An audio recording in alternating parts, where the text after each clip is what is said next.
Hello and welcome back to our collaboration series with the Inside Social Work podcast and the Becoming an AMHSW podcast with me, Ashton Hayes. And me, Marie Vakakis.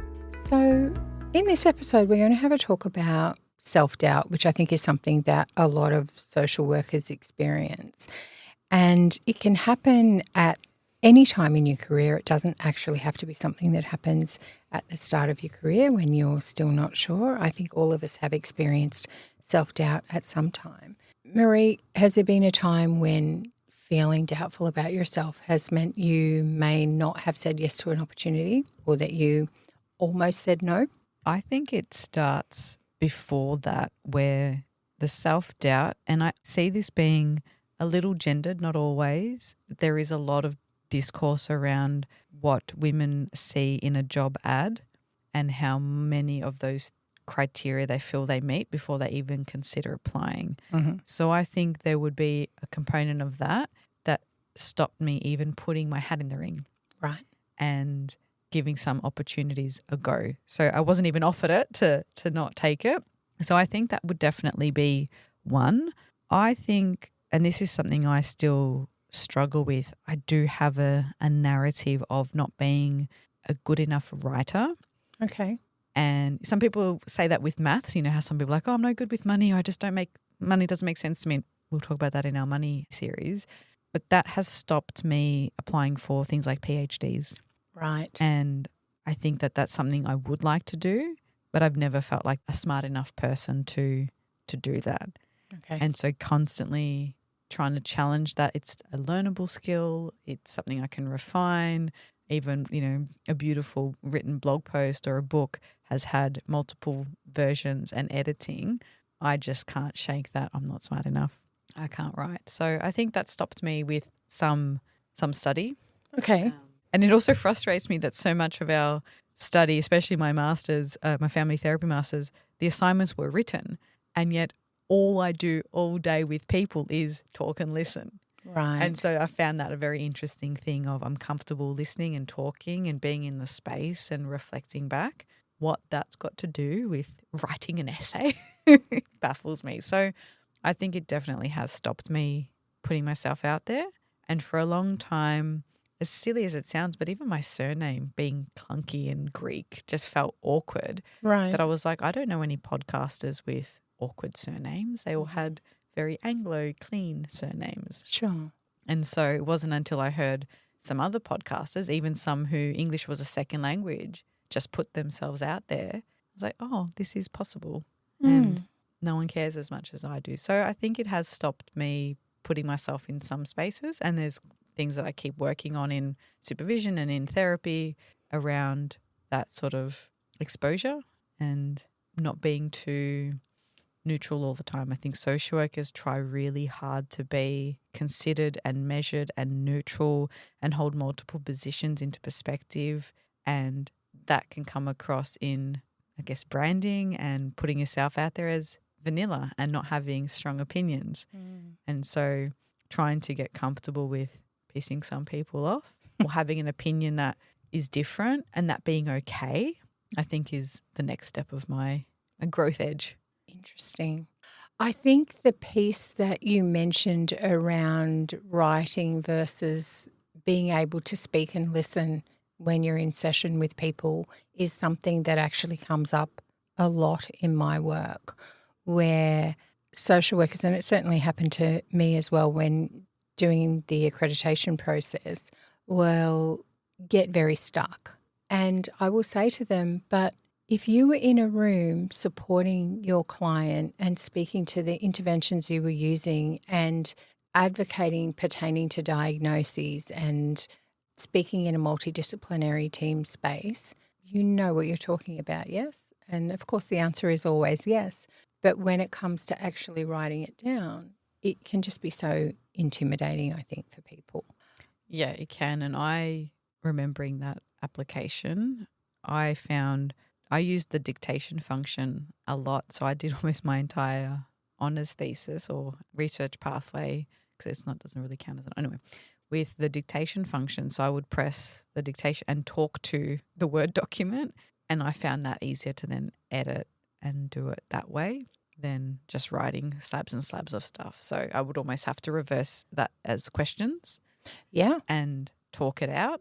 And that's exactly what I tell social workers to do. Oh, look at this. Great minds think alike. Record yourself. Imagine that you are in a boardroom with another clinician and record how you would respond.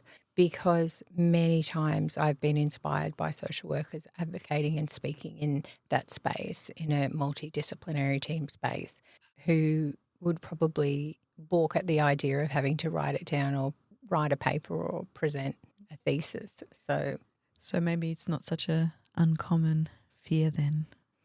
I don't think it is. And I think you're right that there is a gendered piece to some extent around the idea of needing to be able to meet 99.999% of the criteria before even throwing your hat in the ring. So that's a little bit of my story.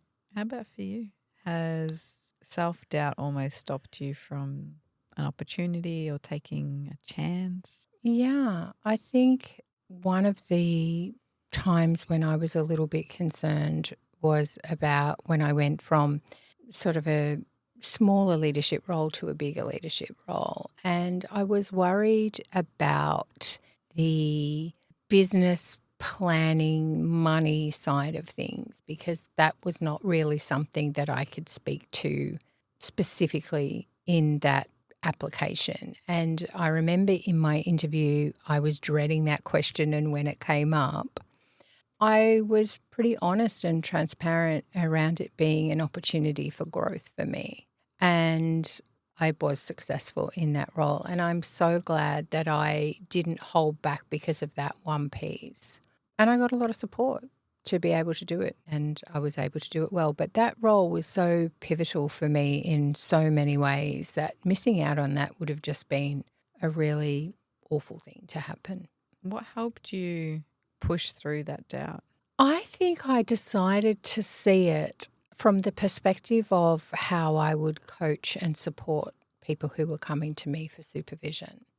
And so rather than, we talked in the last episode about the concept of goals, rather than see it as goals, I wanted to use the concept of milestones. So that was a milestone achievement for me, to be able to be transparent about not a deficit, but an area for growth, and to put myself out there in a way that I would support and encourage supervisees to do. It was still scary.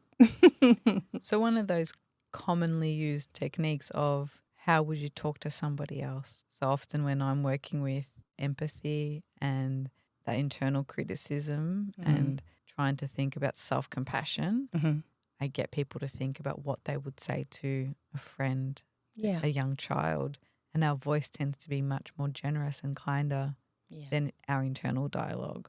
It sounds like a technique like that really helped you of what you might say to someone else as an outsider to help build their confidence. Yeah. Flip that onto yourself, I guess. And I think that sometimes our imposter is pretty loud and she speaks with a strong voice. And it's not about saying to her the opposite. You know, if she's saying, you're terrible, don't do that, people will see that you don't know what you're talking about. Instead of kind of squashing her down and saying, no, I'm amazing. I mean, you can do that if it works for you, but rather saying, I accept that you have an opinion. I'm just going to actually go this way this time, right? And so then we have that gentle acceptance, which, yes, comes from acceptance and commitment therapy, while still allowing space for growth. And I think that that's really important. But yeah, self-doubt hits me all the time. Self-doubt around posting reels.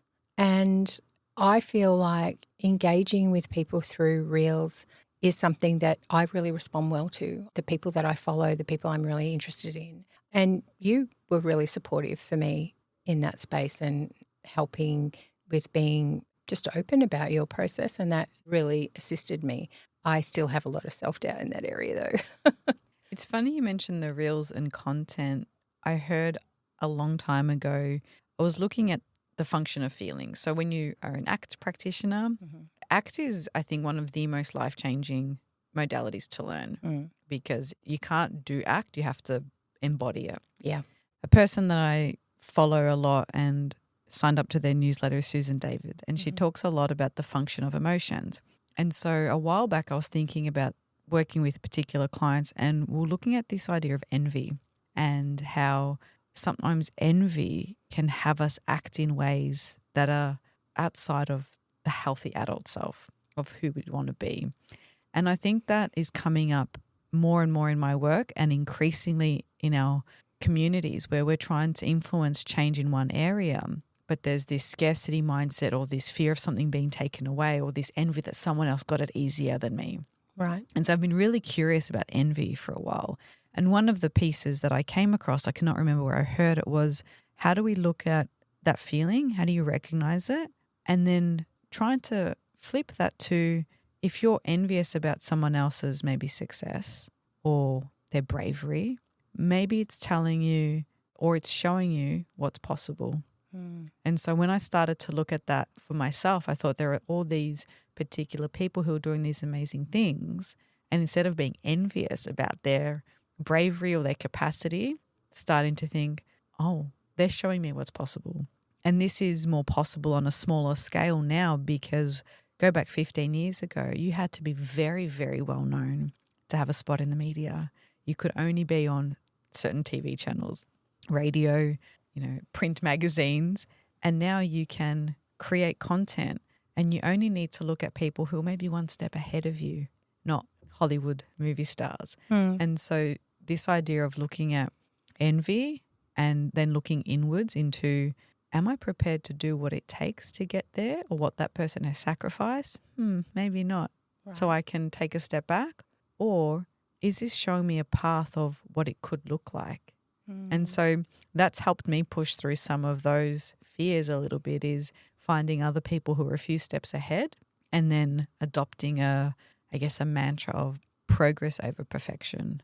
And so with my YouTube channel, it's getting started, get consistent, then improve and optimize. And so the first few videos have just been, just get started, just whack something up, just practice. And my editing got faster, my speaking got better, my script writing improved, and now it's not as hard. And so they're kind of two ways that I've started to understand that a little bit more. I think progress over perfection is something that people need to write on a big sticky note and have it where they can see it, because perfectionism is so limiting and progress is getting out there and doing it. One thing I learned about perfection, which I found interesting, is perfectionists quit therapy very prematurely because, and I'll put myself in that category, we want the results quickly. It's like, no, that's not good enough. You should know this. You should know exactly what I'm thinking. Why haven't you given me the exact perfect resource that's going to fix this thing that I'm coming to you for in 49 minutes or less? So I'm sorry to previous therapists, but also if that's you, take a breath and maybe a bit of a mirror, look at what's happening for you, that internal work, and follow Suzanne David. Her book, Emotional Agility, is fantastic and her newsletter is really great. So a lot of wisdom in her work as well. Have you come across her work? I have. I really like her work. She does a great series of visuals, I think she did on Instagram, around emotions and the umbrella emotion and what sits underneath it. So, yeah, definitely recommend her as well. Fantastic. Anything else for self-doubt? Do you still have it? Oh, of course I do. Does it go away? Maybe people are listening to us thinking we're so much further ahead, or we've put ourselves out there, and that we don't have this anymore. And I know for me that's definitely not true. Oh, I definitely have self-doubt. What I try, and I think it comes about through not wanting to let people down. And so what I try and do now is look at it through the lens of learning. So when I'm feeling self-doubt, I think, okay, what can I take away? What can I learn, rather than seeing it as something that limits me and makes what I do smaller. I love that. What I can learn, what's an opportunity here. Yeah. Fantastic. I guess we'll leave it there for this episode. Great. Are you feeling stuck in your social work career, wondering if you're even on the right path? You're not alone, and that's why I created the Career Clarity Challenge. In just 5 days, you'll reflect on your values, discover your strengths, create a simple action plan, and learn how to use supervision as a real tool for growth. By the end of this challenge, you'll feel clearer about what matters, more confident in your strengths, and ready to take your next step. Sign up today. It's free, it's practical, and it could be the reset you've been waiting for. Just head to the show notes to join the Career Clarity Challenge now.